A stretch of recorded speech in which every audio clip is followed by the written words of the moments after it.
Hey there, guys! Today we're going to look at the worst piece of writing ever from Resident Evil 2 Remake. This is in the second scenario. I'm not going to waste time playing through the entire second scenario just to get over here because of how identical the second scenario is to the first scenario, minus some slight adjustments to the enemy placements. I'm instead just going to start directly from G5 Birkin right over here, and we'll just see how bad the writing is. I will say, though, it definitely makes a lot more sense for G5 Birkin to not be a fight. I don't know why they made G5 Birkin a fight. You know, obviously you're in this big train car, right? There's a timer counting down for the self-destruct sequence. Obviously it would make a lot of sense to decouple the train, right? But why they made it a fight in Resident Evil 2 OG, I will never understand at all. So at least they fixed that in the Remilk version. Hope you like bullets, because I got a hell of a lot more. All these really stupid quotes from the characters happening right now. For fuck's sake, how the hell are you still kicking? It's so odd for her to say that at that moment. Like, why would that be her third quote? Why was it not, like, the first quote that she said? It still doesn't excuse how bad the writing is, how silly it is. I don't really understand why the characters have to act like this. Like Chris likes to say, show no mercy. Chris would never say anything like that. Why would he ever say, show no mercy? I don't get that. I've never heard Chris Redfield say anything like that, aside from in Resident Evil 6, where he said our mission is to exterminate the BOWs. But that's literally just him restating the mission statement. That's not him saying like a personal quote, like something from his own introspective mindscape. That's just him reciting the mission statement. Why would he ever say anything like that? I don't remember him saying anything like that in Resident Evil 7 or Village. Why would he ever say, show no mercy? There we go.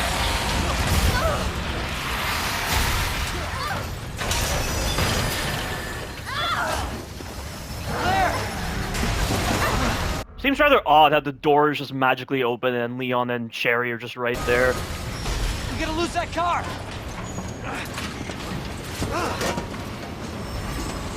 It's like, why didn't they just loose the car in the first place? You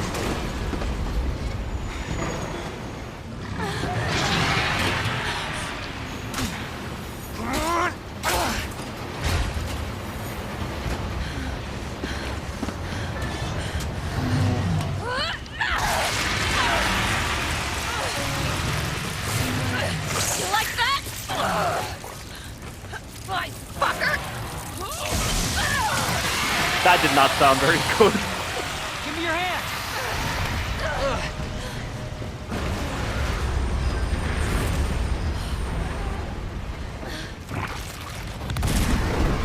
But this isn't even the worst part of the writing. The worst part of Resident Evil 2 Remake's writing occurs later on.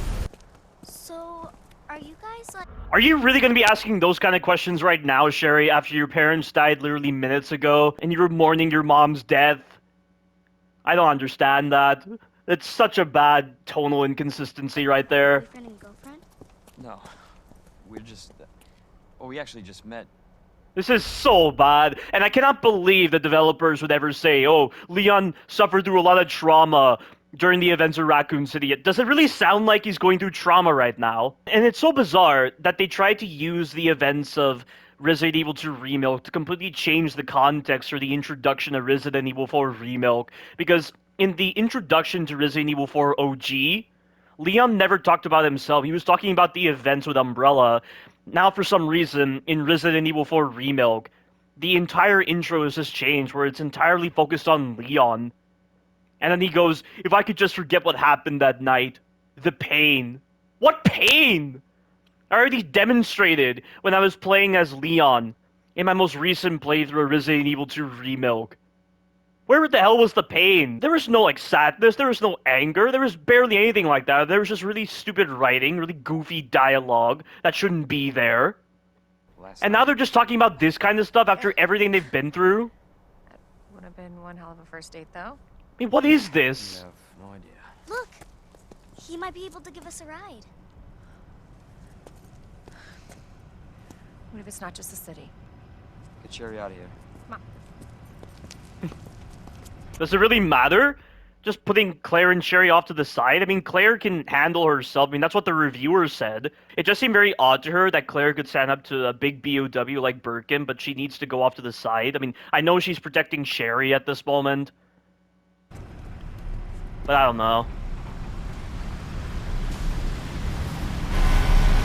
And why is this guy flipping him off? Is it just because, oh, they're standing in the middle of the road, so he's just getting annoyed with them? Why would they showcase this kind of ending? I don't understand. That's so dumb. It's like in Resident Evil 4 Remilk, where for some reason, as Leon and Ashley are driving away on that jet ski, Hunnigan just comes out of the blue and is just continually screaming into the microphone, Leon, where are you? Do you read me? Why would you end it like that? That is so cringe.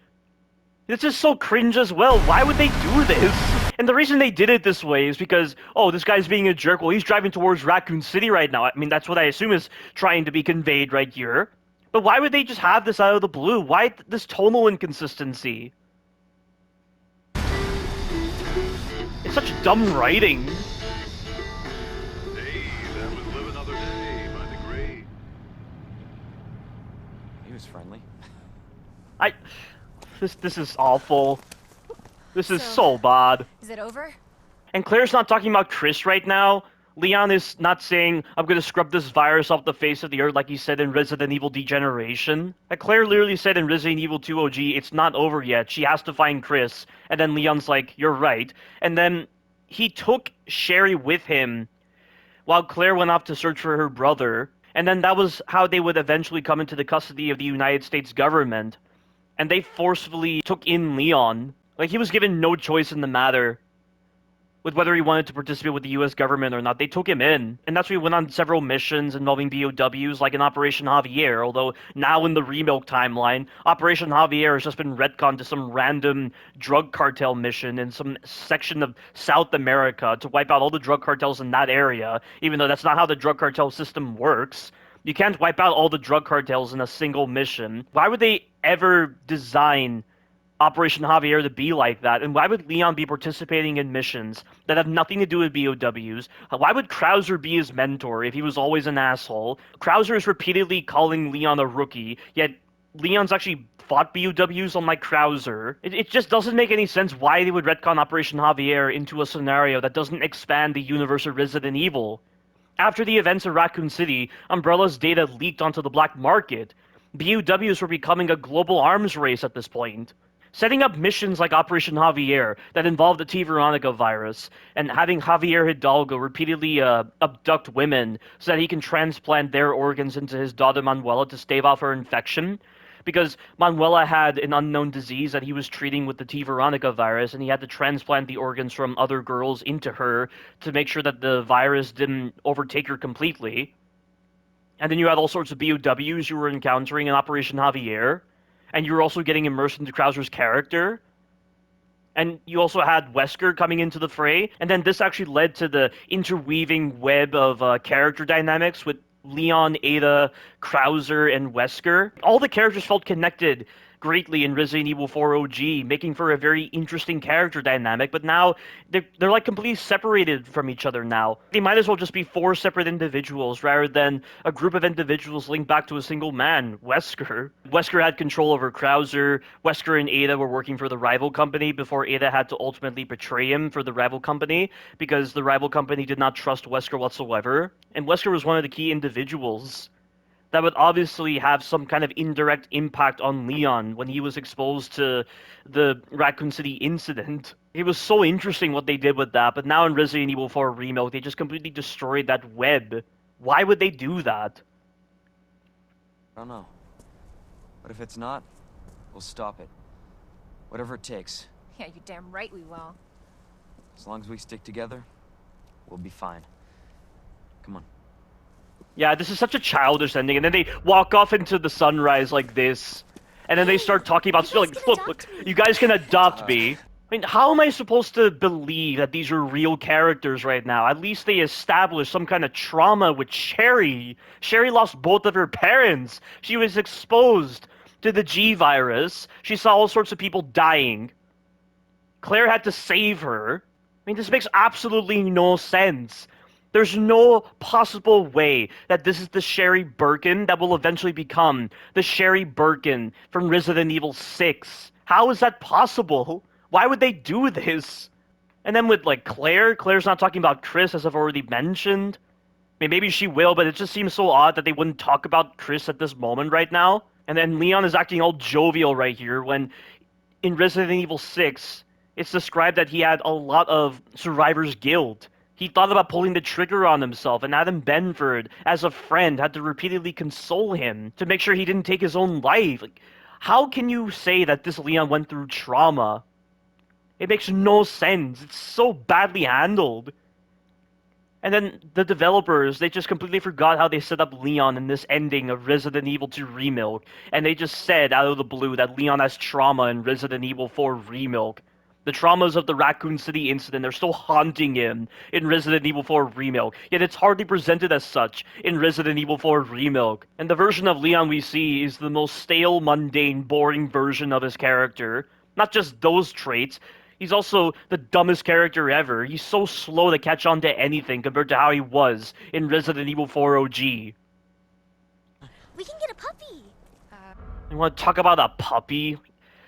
What is wrong? Why would they do this? And you can definitely tell certain writers from this game were involved in the production of that pre-alpha known as Resident Evil 4 Remake, because the writing is just as bad, if not worse, than Resident Evil 2 Remake. Puppy.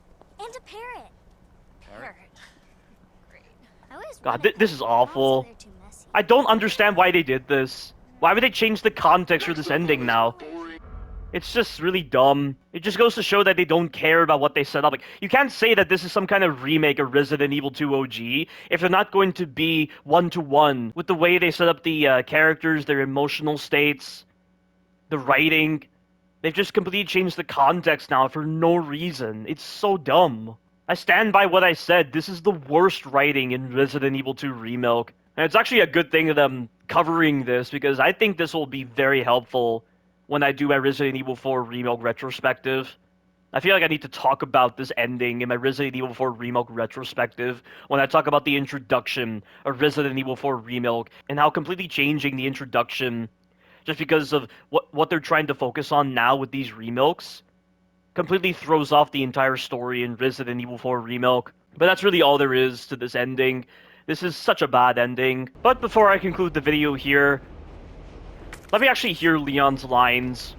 You got a problem with death? That is such a dumb line. You want more bullets? Be my guest. And is the door locked? Come Why is the on! door just locked? Some more? Christ! There we go.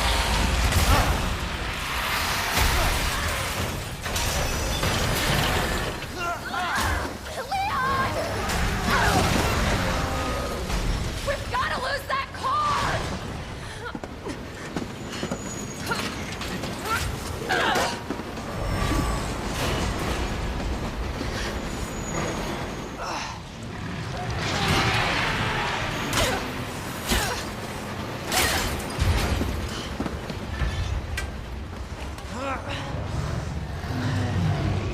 Come on!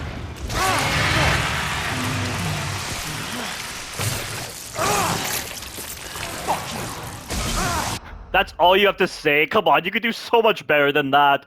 Almost about as lame as in Resident Evil 4 Remake when he tells Krauser, "I'll give you a holy body." Like, that kind of line is something that I would hear a teenager say. Someone who hasn't exactly understood how to be charismatic.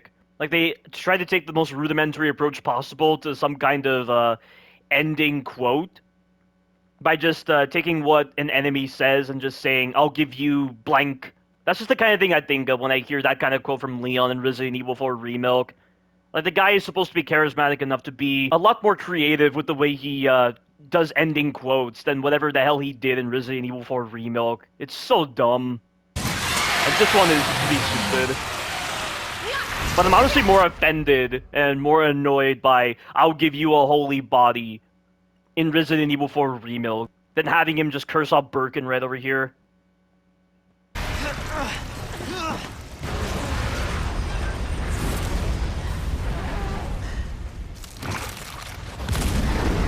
But it's over now.